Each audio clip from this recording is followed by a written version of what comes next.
5 awful habits that make people disrespect you. Have you ever stopped to ask yourself why some people treat you with blatant disrespect? It's a daring question, isn't it? It could be as overt as someone cutting you off mid-conversation, or as subtle as a dismissive glance when you voice an idea. But here's the real shocker. We often adopt habits, unknowingly, that make it all too easy for others to walk all over us. And no, we're not talking about forgetting to switch off the lights when you leave your house or missing the garbage truck every Monday morning. Those are the kind of habits that might leave you annoyed with yourself, but they're not deal breakers when it comes to respect. What we're talking about here are deeper toxic habits, self-sabotaging behaviors that make people lose respect for you completely. The worst part? You might not even realize you're doing them.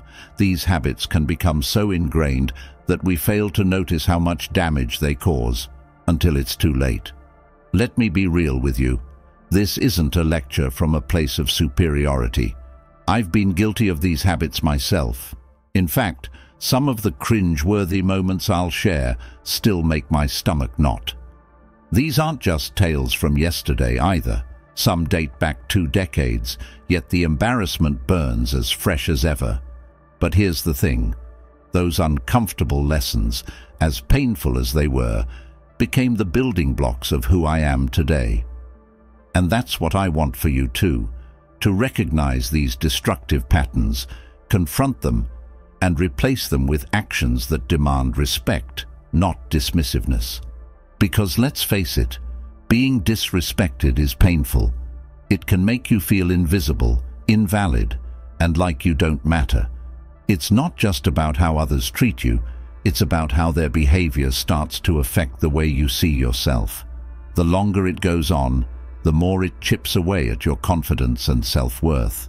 This isn't about blaming yourself for how others behave. It's about looking inwards and asking the hard questions. What am I doing that gives others permission to walk all over me? You might wonder, how do we even begin to address these habits? Stoic philosophy offers some guidance. At its core, Stoicism teaches us to focus on what we can control, our actions, our words, and our responses. Respect, as it turns out, isn't something you beg for, it's something you embody. It's a reflection of how you show up, the promises you keep, and the values you project. So, as we dive into these 5 awful habits, I challenge you to reflect deeply, not out of guilt, but from a desire to grow. These habits aren't set in stone, they're behaviors we can unlearn. And with a little self-discipline and the wisdom of Stoic principles, we can replace them with actions that not only command respect, but also foster meaningful connections. Ready to get started? Let's go. Let's dive into the first offender, and trust me, it's one we're all guilty of at some point. 1. Gossip, the double-edged sword of socializing. I used to believe gossip was nothing more than harmless chatter, a way to bond with others by sharing common dislikes or frustrations. At first, I didn't see the harm. Gossip was just something we all did. It made conversations lighter and more relatable. Right? Wrong. When you gossip, you're telling the world, I can't be trusted. Let me share a story that still makes me cringe. Years ago, during my internship at a marketing firm, I found myself part of a team where gossip was practically the currency. Conversations often revolved around everything from celebrity scandals to dissecting the lives of our colleagues. It felt harmless at the time, a way to bond during coffee breaks or lighten the mood during long work days. But one incident changed my perspective forever. There was a woman on the team, let's call her Emma. Emma exuded a quiet confidence that set her apart. She wasn't the loudest voice in meetings, nor was she the type to linger in the break room for idle chatter. Instead, Emma had an air of professionalism and grace that many admired, though some mistook her reserved nature for aloofness. She was meticulous in her work, always delivering high-quality results, but she preferred to keep to herself. Some people admired her for it, but others saw her as distant or even unfriendly. One afternoon, as we gathered in the break room for a quick coffee break, the conversation took a sharp turn. Someone casually mentioned how Emma rarely joined team outings or after-work drinks. "She's so distant," one colleague remarked. "I bet she thinks she's too good for the rest of us." Another chimed in with a chuckle. At first I just listened, but soon the pressure to fit in got the better of me. "Yeah, it's like she's not even interested in being part of the team," I said, as if I really knew her reasons. The conversation snowballed. Speculation about her personal life and work ethic flew around the room. Someone suggested that Emma was probably overwhelmed with her workload, while another hinted that she might be applying for jobs elsewhere because she wasn't invested in the team. It was all guesswork, but we spoke like we had everything figured out. Looking back, it was a toxic spiral of assumptions and half-truths. What started as idle chatter quickly escalated into unfounded accusations. Unfortunately, the gossip didn't stay contained within that break room. Over the next week, whispers about Emma began to circulate across the office. People started questioning her commitment and reliability. A casual comment here, a sly remark there. It didn't take long before her professional reputation took a hit. Then the unthinkable happened. A manager overheard some of the rumors and decided to have a conversation with Emma. Although she tried to explain herself, the damage was already done. The gossip had painted her as disengaged and untrustworthy, and that perception stuck. Within a month, Emma was let go under the pretense of team cohesion issues. Watching her pack up her desk was a gut-wrenching moment. I could see the pain in her eyes, though she held her head high and left with the same quiet dignity she'd always shown. I felt sick with guilt. I knew the rumors had played a part in her firing, and I had been one of the people who helped spread them. What I thought was harmless chatter had contributed to someone losing their job. It was a harsh wake-up call. Gossip isn't just petty or mean, it's destructive. It creates a ripple effect that can ruin careers, reputations, and relationships. Emma didn't deserve what happened to her, and I was part of the problem. From that day on, I vowed never to engage in workplace gossip again. Instead of tearing others down, I now strive to support and uplift those around me. Respect isn't built on idle chatter. It's built on empathy, integrity, and the courage to steer conversations away from harm. Emma's story stays with me as a reminder that our words have power, and we need to use them carefully. The problem with gossip isn't just that it's mean, though it often is. It's that it broadcasts your insecurity louder than a megaphone. The Stoics understood this well. Marcus Aurelius said, "If it's not right, don't do it. If it's not true, don't say it." Gossip fails both tests. It's not right, and it's rarely true. Worse still, it's a double-edged sword. The more we talk about others behind their backs, the more we train others to distrust us. It makes people wonder, if they talk about others behind their backs, what are they saying about me? Even more insidious is how gossip creates an environment of mistrust. Imagine working in an office where rumors fly faster than emails. Does that sound like a place where you'd feel safe sharing your ideas, vulnerabilities, or seeking help? Probably not. Gossip doesn't just harm the person being talked about, it poisons the entire atmosphere, breeding paranoia and division. I learned this the hard way when I overheard someone in my own circle retelling one of my private struggles at a party. It was humiliating, it was like a slap in the face. That's when it dawned on me. Gossip spares no one. And don't think for a second that you can be the exception. Emma's story stayed with me, and over time it became a reminder of the kind of person I didn't want to be. Gossip isn't just a form of conversation, it's a weapon. It spreads doubts, fuels insecurities, and chips away at respect. both for the person being talked about and the people doing the talking.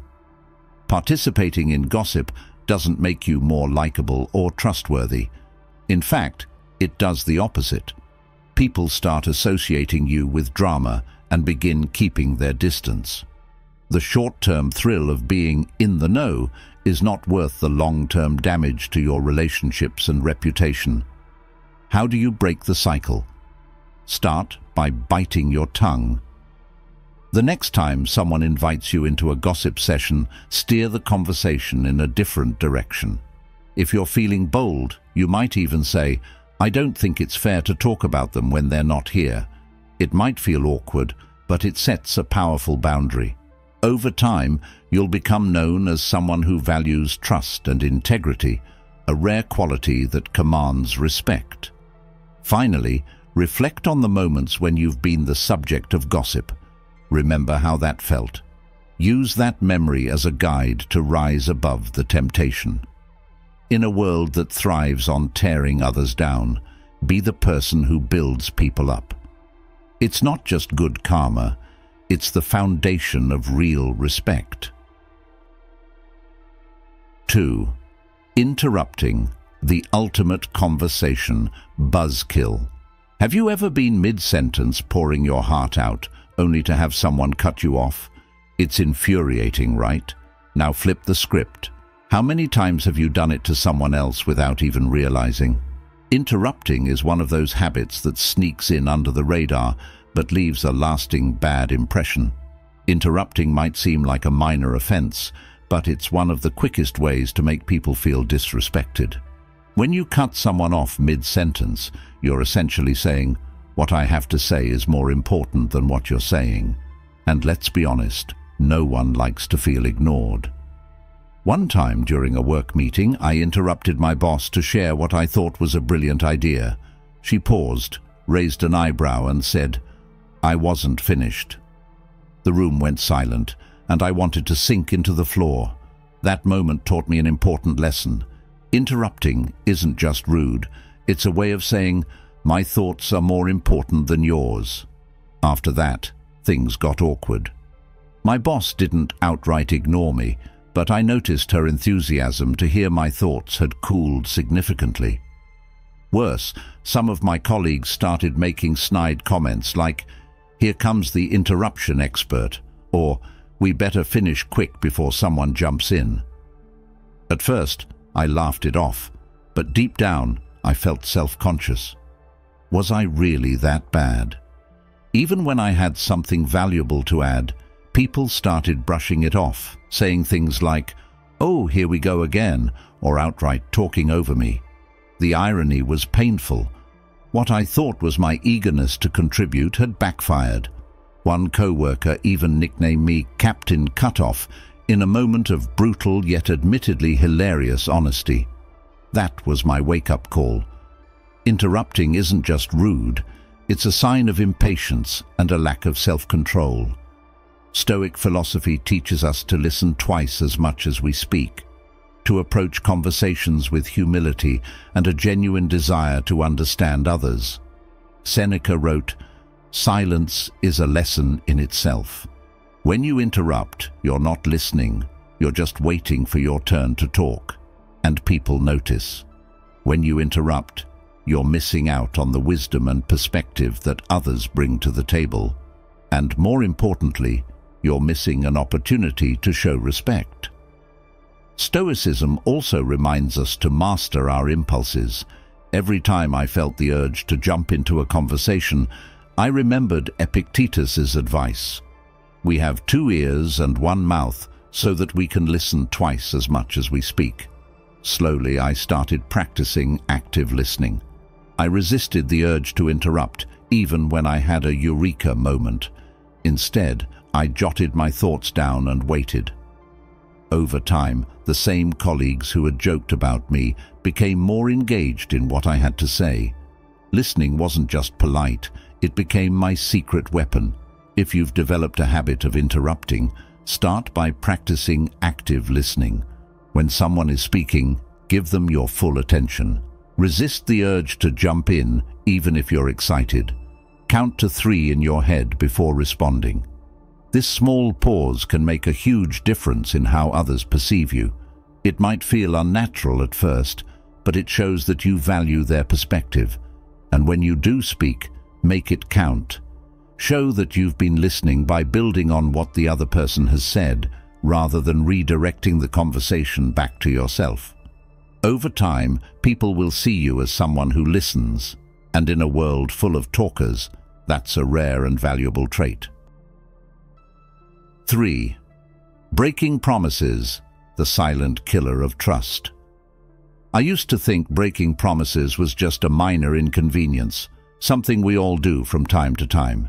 You know, "I'll call you tomorrow," "I'll be there at 6," "I'll help you move next weekend" kind of promises that we sometimes shrug off when life gets busy. Breaking a promise might seem like a small thing in the moment, but over time, it chips away at how people see you. A broken promise isn't just a missed deadline or a forgotten favor. It's a broken piece of trust. It wasn't until one evening that I realized how destructive broken promises could be, not just for those who rely on you, but for your own sense of respect. One evening, my best friend James called, needing help with something important. He asked me to help him prepare for a job interview. I enthusiastically agreed, but kept postponing it. "Sure, I'll be there," I said confidently, even though deep down I wasn't entirely sure if I could make it. Life, as usual, had its way of throwing curveballs. That night, something unexpected popped up, an urgent work deadline I couldn't ignore. When the day came, I forgot. I didn't feel like it. James went alone and later told me, "You let me down." His words stung because they were true. I wasn't a bad friend, but in that moment I was an unreliable one, and that's just as damaging. It wasn't just about me not showing up. It was about the message I had sent. My absence wasn't due to unforeseen circumstances. It was due to misplaced priorities. My friend had trusted me, and I had let them down. In that moment, I realized the subtle but powerful truth. Each broken promise is a crack in the foundation of respect. People notice patterns, even if they don't say anything at first. The more promises you break, the more you send an unspoken message. My word doesn't hold weight. Over time, this erodes trust, and without trust, respect becomes impossible. No one respects someone who is unreliable, no matter how kind or well-meaning they might be. Actions, not intentions, define character. The Stoics were all about living with integrity. Epictetus said, "First say to yourself what you would be, and then do what you have to do." If you value integrity, you can't afford to treat promises lightly. Every time you keep your word, you're reinforcing the foundation of respect. Promises are a reflection of your character. When you fail to keep them, you're telling people and yourself that your word doesn't mean much. The next time you offer your word, it might not carry the weight it once did. People will not take what you say seriously, even dismissing you. Picture this. A colleague promises to finish their part of a project by Monday, but Monday comes and goes, and their work is nowhere to be found. How does that make you feel? Frustrated? Betrayed? Now flip the script. How often have you made similar promises and failed to deliver? The impact is the same. The trust you lose is far greater than the effort it would have taken to keep your word. Stoicism teaches us that respect starts within. Marcus Aurelius often reminded himself that character is what matters most, not fleeting convenience or excuses. When you break promises, not only do others lose respect for you, but you also start losing respect for yourself. It creates a cycle of guilt, avoidance, and lowered self-esteem. Integrity is at the core of a Stoic life, and without integrity, respect, both internal and external, can't survive. So what's the fix? Stop overcommitting. Be honest about what you can and can't do. If you make a promise, keep it, even if it's inconvenient. And if you can't keep it, own up to it early and sincerely. People respect honesty, even when it's inconvenient, more than empty reassurances. The next time someone asks you for something, remember, it's better to say no up front than to disappoint them later. 4. Inconsiderate behavior. The quiet disrespect. We've all had those moments. You cut someone off in traffic, leave your shopping cart in the middle of the aisle, or blast music late at night. It's not malicious, it's thoughtlessness. But here's the thing. Inconsiderate behavior, no matter how small, adds up. Over time, it paints a picture of someone who just doesn't care. Once, during a late-night study session back in college, I blasted music to stay awake. My neighbor knocked on my door, visibly exhausted, and said, "I've got a 7 a.m. exam tomorrow. Can you keep it down?" I apologized but felt terrible. My need to stay awake had completely ignored his need to sleep. The next morning, something felt different. My normally cheerful neighbor, who always greeted me warmly, walked by silently. His face was tense, his usual smile absent. Though we eventually patched things up, the realization hit me hard. Reputation falls faster than it's built. That single thoughtless act nearly cost me the respect of someone who had been nothing but kind. Inconsiderate behavior is often unintentional, yet it's one of the most damaging habits when it comes to earning respect. It shows up in small ways, failing to acknowledge someone's effort, dismissing their feelings, or neglecting to consider how your actions affect others. The worst part? You may not even realize you're doing it, but people notice. And when they feel ignored or dismissed, they're less likely to respect you and more likely to distance themselves. The Stoics emphasized mindfulness in everything we do. Marcus Aurelius advised, "What we do now echoes in eternity." While that might sound dramatic for something as small as holding a door open, the principle is clear. Small actions matter. Being considerate shows people that you respect them, and that respect often comes back to you tenfold. When we act without thought, however, we send a message that other people's needs are secondary to our own. Over time, this erodes trust, strains relationships, and diminishes the respect others once had for us. Think of a coworker who constantly disrupts the office with loud phone calls, or a friend who repeatedly forgets their share of the dinner bill. These might seem like trivial offenses, but they create an invisible barrier between you and others. People start to feel like their boundaries are being ignored, and resentment begins to build.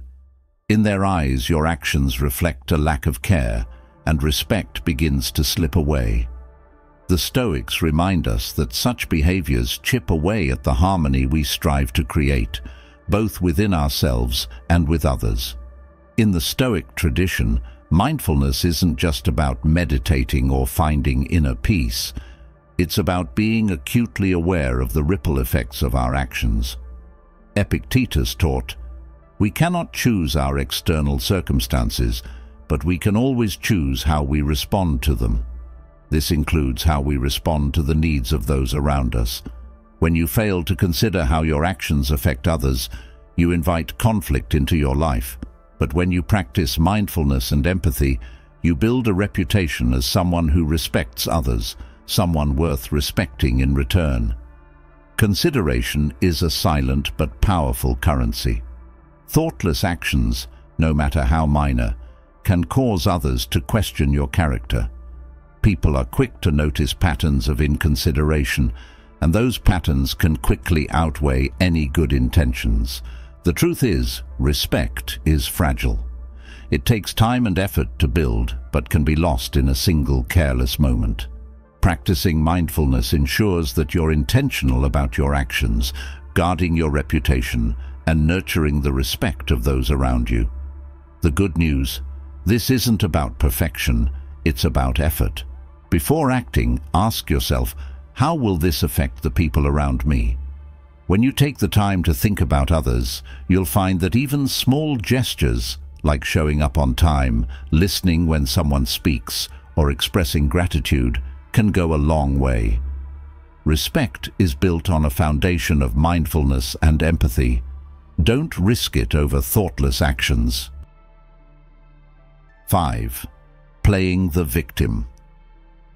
We all face hardships, and it's natural to want sympathy during tough times, but constantly playing the victim is a surefire way to lose respect.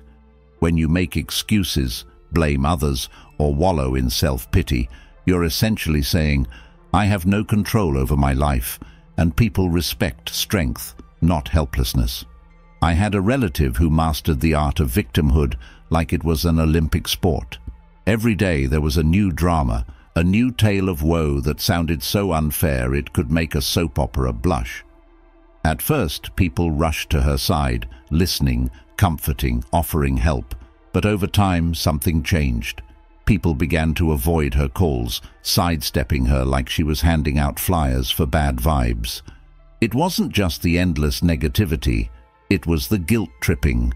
After hearing about her unfair struggles, you were expected to swoop in like a superhero, cape and all, to fix her problems. If you didn't, the sighs and passive-aggressive comments followed. "I guess I'll just figure it out on my own," somehow. It wasn't that people didn't care, they did, but the constant blaming, lack of accountability, and refusal to take charge of her own life drained the goodwill right out of the room.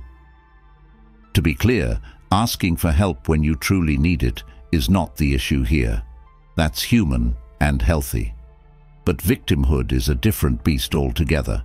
It's a state of perpetual helplessness where every setback becomes someone else's fault, and every obstacle is an excuse to quit rather than a challenge to overcome. It's exhausting, not just for those living it, but for everyone around them. Stoicism offers a powerful antidote to this mindset. The philosophy encourages us to focus on what we can control and let go of what we can't. Marcus Aurelius famously said, "You have power over your mind, not outside events. Realize this, and you will find strength." Imagine what that means for someone stuck in victim mode. Instead of wallowing in, "Why does this always happen to me?" they could shift to, "What can I do to improve this situation?" It's not about ignoring hardships, but approaching them with agency and resilience. Think about it. Who do you admire more? The person who faces setbacks with grit and determination, or the one who constantly cries foul? The former earns respect because they embody strength and self-reliance, qualities that inspire others. The latter, well, they just make people groan. And let's be honest, there's only so much sympathy one can muster for the person who insists every bad thing in their life is someone else's fault. If you've found yourself in the victim mentality or have someone in your life who's stuck there, start with some narrative editing. Ask, am I focusing on the solution or am I just pointing fingers? Am I taking accountability or am I just waiting for a hero? The truth is, blaming others might feel comforting in the moment, but it robs you of the very thing you need most, control over your life. The beauty of Stoicism lies in its practicality. It doesn't ask you to deny your struggles or pretend everything is fine. It simply asks you to own your response. Life isn't always fair, but how you choose to react makes all the difference. By rewriting your story from "why me" to "watch me handle this," you not only win your own respect, but also the admiration of those around you. And as an added bonus, you might finally get through dinner without someone ghosting you when the check arrives. Conclusion. Respect isn't something you demand. It's something you earn through your actions, your words, and the way you treat others. Breaking free from these 5 habits, gossiping, breaking promises, interrupting, being inconsiderate, and playing the victim, requires self-awareness and effort, but the rewards are worth it. Imagine a life where people trust your word, value your presence, and hold you in high regard, that life isn't out of reach. By aligning your actions with your values and treating others with the respect you wish to receive, you create a ripple effect. You inspire others to do the same, and in turn, you build stronger, more meaningful relationships. So, the next time you catch yourself slipping into one of these habits, pause. Reflect on the kind of person you want to be. Choose growth over comfort, integrity over convenience. Respect isn't about perfection, it's about progress. And every small step you take brings you closer to the person you're meant to become.